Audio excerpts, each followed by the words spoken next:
నమస్తే.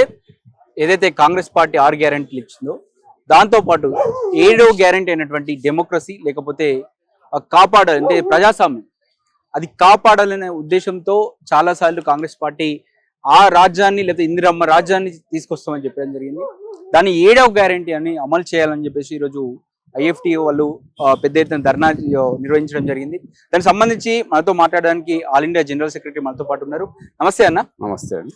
ఇప్పుడు ఎలా చూడొచ్చు డెమోక్రసీ ఉండాలంటే ప్రజాస్వామ్యం నిజంగా ఇండియాలో బ్రతికుందా లేకపోతే మన రాష్ట్రంలో బ్రతికుంది అనుకుంటారా మీరు? మేము దేశంలో ఉన్న ప్రజాస్వామ్యం కానీ ఇక్కడ ఉన్న ప్రజాస్వామ్యం కానీ మేము ప్రజల ప్రజాస్వామ్యంగా చూడటం లేదు. అది అధికార పార్టీ రకంగా సెంట్రల్ గవర్నమెంట్ ఇది ఫాసిస్ట్ పాలనే. ఇక్కడ కూడా నేను ఏమంటానంటే ప్రజాపాలన మేము పునరుద్ధరిస్తాం అనేటువంటిది గత పాలనకు భిన్నంగా మేము ఉంటామని చెప్పింది, కానీ దానికి భిన్నంగా మాకు 14 నెలల్లో ఏం కనపట్టలే. ప్రజాపాలన అంటే నేను ఏమన్నదంటే గతంలో సభలు సమావేశాలు జరిగినప్పుడు ముందస్తు అరెస్టులు ఉన్నాయి, ఇప్పుడు అదే కొనసాగిస్తా ఉంది. ఇప్పుడు సభలకు ఆంక్షలు పెట్టి మాకు ఇచ్చిందని ఇప్పుడు చెప్పొచ్చు, కానీ దీనికి అనేక ఆంక్షలు ఉన్నాయి. ఇప్పుడు మీరు కొద్దిమందితోడే పెట్టండి, అనేక ఆంక్షలు పెట్టి ఇచ్చింది. దీంతో పాటు వీటన్నిటికంటే మేము చూసేటువంటిది గతంలో టిఆర్ఎస్ గవర్నమెంట్ కాలంలో ఎన్కౌంటర్లు జరిగాయి, బోటప్ ఎన్కౌంటర్ జరిగి ధర్నా చౌక్ కూడా లేదు, ఇవన్నీ ఉన్నాయి. అప్పుడు ఇవాళ కాంగ్రెస్ పార్టీ కూడా మీ అనేది దానికంటే భిన్నంగా ఇంకా టిఆర్ఎస్ కంటే భిన్నంగా కూడా బీజేపీ ప్రభుత్వంతో మిలాఖతై ఆపరేషన్ కగార్లో మిలాఖతై central state government BJP government Congress government రెండు కలిసి ఆపరేషన్ కగార్లో భాగస్వామ్యం అయి ఈ రాష్ట్రంలో బోటప్ ఎన్కౌంటర్లు చేస్తా ఉంది. ఇది అత్యంత ప్రమాదకరమైనటువంటిది. ఫాసిస్ట్ బీజేపీ ప్రభుత్వంతో ఒక పక్క కొట్లాడుతున్నటువంటి కాంగ్రెస్ ప్రభుత్వం ఇక్కడ మిలాఖతే ఇక్కడ ఆపరేషన్ కగార్లో భాగం కావడం అని అంటే ప్రజల యొక్క జీవించే హక్కును అంటే ఇక్కడ వాళ్ళు కాంగ్రెస్ ప్రభుత్వం ఒకటే చెప్తుంది, ఇందిరమ్మ రాజ్యం అంటుంది. అంటే ఇందిరమ్మ రాజ్యం అంటే మనకు ఒక ఎమర్జెన్సీ గుర్తొస్తుంది. సో మీరు ఏమంటారు, కాంగ్రెస్ రాజ్యాన్ని ఏ విధంగా చూస్తారు మీరు? ఇంకా ఇందిరమ్మ రాజ్యం అంటే మీకు తెలుసు, ఇందిరమ్మ రాజ్యంలో మీరే అంటున్నారు ఎమర్జెన్సీ కాలంలో ఏం హక్కులు చూశారు ఏంటి అనేటువంటిది. అంతకంటే డార్క్ సిచ్యువేషన్ ఇండియాలో ఇప్పుడు ఉండదు కనుక దానికి ప్రతినిధులు వాళ్ళు, దానికి ప్రతినిధులు కనుక వాళ్ళకంటే దానికంటే భిన్నంగా ఏదో అత్యంత ప్రజాస్వామికంగా బ్రహ్మాండంగా ప్రజల హక్కుల్ని కాపాడి మొత్తం జనరంజకమైన పాలన ఇస్తారని మేము అనుకోవటం లేదు. ఇది కూడా ఒక బుర్జువా పార్టీ, వాళ్ళకు ఉండేటువంటి పరిమితులు, వాళ్ళకు ఉండేటువంటి ప్రభుత్వాన్ని విమర్శిస్తే ప్రశ్నిస్తే వాళ్ళ మీద అణిచివేసేటువంటి చర్యలు సాధారణంగా ప్రభుత్వాలు కొనసాగిస్తాయి. కాంగ్రెస్ ప్రభుత్వం కూడా అదే కొనసాగిస్తుంది అనేది మేము అభిప్రాయపడుతున్నాం. ఎందుకంటే ప్రజా ఉద్యమాల మీద దమనకాండ చర్యలు ఉంది, లేకపోతే ఇంకో అనేక విషయాల్లో ఇవాళ అణిచివేత అనేటువంటిది వచ్చింది కనుక ఇది ప్రజాస్వామ్య పునరుద్ధరణ ఎట్లా అవుతుంది? సార్ ఇది మీరు అంటూ ఉన్నారు బూటక్ ఎన్కౌంటర్ అంటారు, దాన్ని ఎవరైనా ఖండించాల్సిందే. ఎవరైనా వాళ్ళు కూడా నక్సలైట్ కావచ్చు, కానీ వాళ్ళు కూడా హక్కులు ఉంటాయి, వాటిని ఎవరైనా ప్రొటెక్ట్ చేయాల్సిందే. కానీ మీరు నక్సలిజం ని ఇప్పుడు సపోర్ట్ చేస్తురా లేకపోతే మావోయిస్టులను సపోర్ట్ గా మీరు నిలిచే ప్రయత్నం మనకు జరుగుతుందా? మేము ఒక సైద్ధాంతిక విలువలతోటి ఈ దేశంలో ఉండాలనుకుంటారా లేదా వద్దనుకుంటారా? ఇండియాలో కావచ్చు, రాష్ట్రంలో కావచ్చు, నక్సలైట్లు ఉండాలనుకుంటారా వద్దనుకుంటారా మీరు? మేము నక్సల్ సిద్ధాంతానికి వారసులం. మేము ఒక మేము కూడా ఈ సమాజం మారాలి, ఈ సమాజం అనేటువంటిది సాయుధ పోరాటం ద్వారానే ఈ వ్యవస్థ మారుతుందని నమ్మేవాళ్ళం. మేము పట్టుకోవాల్సింది అంటారు ప్రజాస్వామ్యాన్ని కాపాడాలంటే ఈ వ్యవస్థ మారాలంటే సాయుధ పోరాటం తిరుగుబాటు తప్ప ఇంకో మార్గం లేదని కోరుకునే వాళ్ళం మేము. సో మేము అట్లాంటి సైద్ధాంతిక భావజాలంతో ఉన్నవాళ్ళం మేము. ఆ సైద్ధాంతిక భావజాలాన్ని అణచివేయడం అనేటువంటిది ఎవరి వల్ల కాదు, గత ప్రభుత్వాలు చాలా వచ్చినాయి పోయినాయి.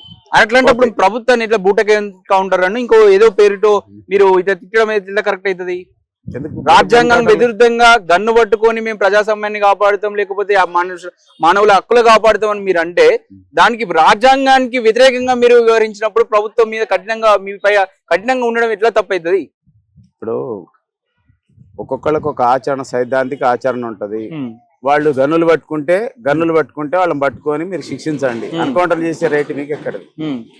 మీరు ఎట్లా చంపుతారు? వాళ్ళు బుడకబెంటలు పట్టుకొని కాల్చేట చంపుతారు. ప్రభుత్వాన్ని రాజ్యాంగం ఉంది, రాజ్యాంగం పరిధిలో మీరు శిక్షించండి. మీరు తీసుకుపోయి ఎట్లా కాలుస్తారని మేము అంటున్నాం. అది మీరు పేరుతో లేకపోతే ప్రజల పక్షపాతంగా ఉంటూ చాలా మంది దాడులు చేసిరు, దాన్ని ఎలా చూస్తాం మరి? దాని వ్యతిరేకంగా రాజ్యాంగం కంటే మీరు రాజ్యాంగం ప్రొటెక్ట్ చేస్తా అని చెప్పు రాజ్యాంగ వ్యతిరేకమైనటువంటి పనులు చేస్తా అంటే రాజ్యం చూసుకుంటూ ఊకోవాలా? ఇప్పుడు రాజ్యాంగ వ్యతిరేక చర్యలు ఏం చేసినా ప్రభుత్వాలకు ఉన్న రాజ్యాంగ పరిధిలో వాళ్ళు చేసుకునే పని వాళ్ళు చేస్తారు, దానికి మేము వ్యతిరేకం కాదు. కానీ కాల్చి చంపే రైట్ లేదంటారు, బుడప్ ఎన్కౌంటర్ కాల్చి చంపే రైట్ లేదంటారు. అందరు కేసు అంటే అరెస్ట్ చేసుకొచ్చి జైల్లో పెట్టి చేసుకోమను. ఇప్పుడు మేము అట్లాగే పోతున్నాం కదా. మేము రాజ్యాంగ వ్యతిరేకమైన పనులు చేసుకుంటాం అనుకున్నప్పుడు ప్రభుత్వం వాళ్ళ పద్ధతిలో వాళ్ళు చేస్తుంది. మాత్రం వదలరు. మా పద్ధతి, మా ఆచరణ, మా సైద్ధాంతిక ఆచరణ ప్రకారం మేము పనిచేస్తాం. అంటే బూటక ఎన్కౌంటర్ మీద మాత్రం పోరాడతారు, దానికి వ్యతిరేకంగా పోరాడతాం. ఎవరైనా పోరాడాల్సి అది. అంటే ఇప్పుడు మీరు అంటే సిద్ధాంతం ఇంకా మీరు బతికుందని అనుకుంటుర్రా?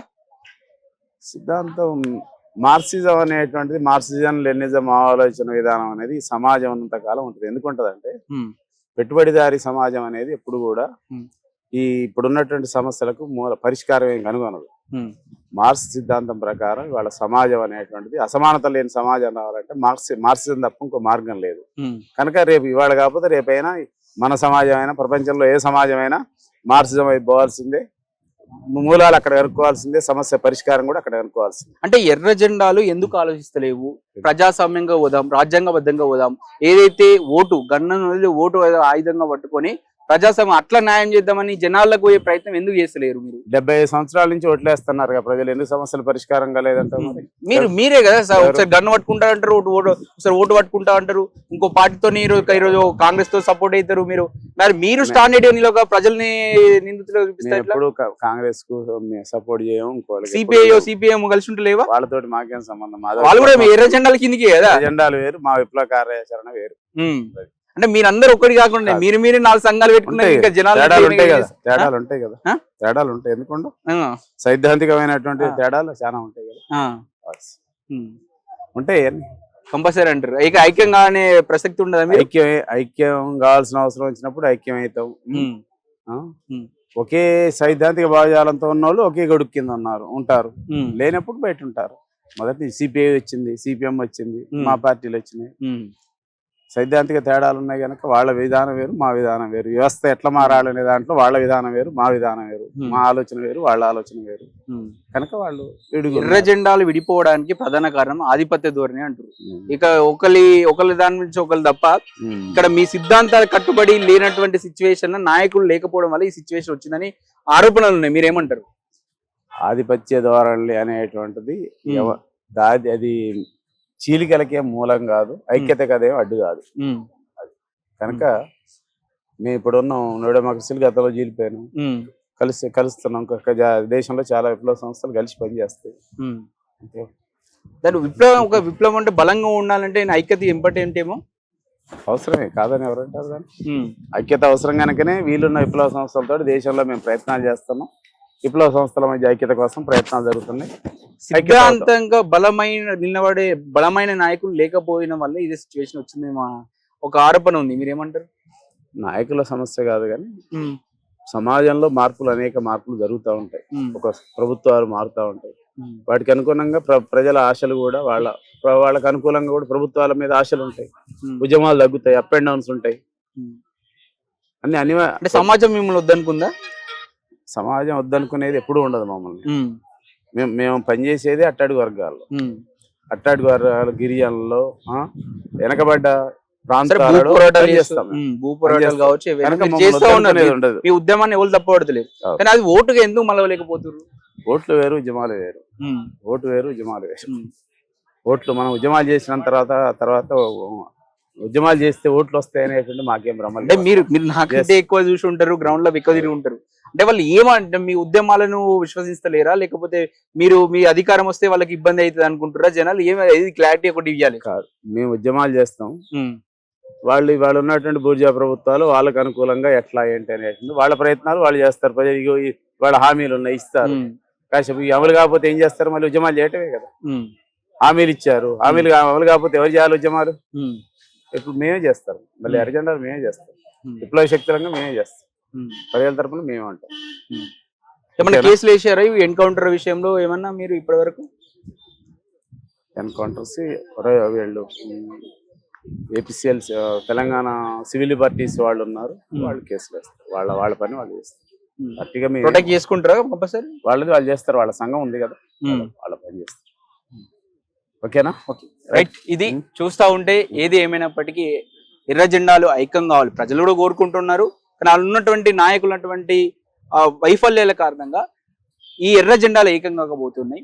దానివల్ల కూడా అనేక ఇంతకుముందు భూ పోరాటాలంటే గుర్తుకొచ్చే ఎర్ర జెండాలు ఇప్పుడు ఎక్కడ పోయినాయని కూడా ప్రజలు అడిగే ప్రశ్నకు ఇప్పుడు ఎర్ర జెండాలు చేరుకున్నటువంటి పరిస్థితి.